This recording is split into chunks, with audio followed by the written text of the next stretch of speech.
गोटे वर्ड अछि आसक्ति पय आपण कोन बुझे शॉर्ट क्वेश्चन मारके दे माने आसक्ति बुझाय पय कोई एग्जाम्पल आपण ये गला ता एटा बोध बुझा ता पे बोध बुझाय को आउ कोन करिवे विषय को संपूर्ण रूप से पढ़ी शिक्षा आउ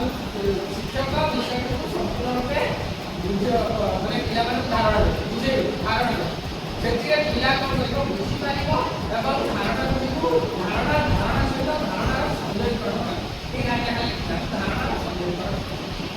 धारणा संयोजन पहिले शिक्षा के बात अछि शिक्षक आगे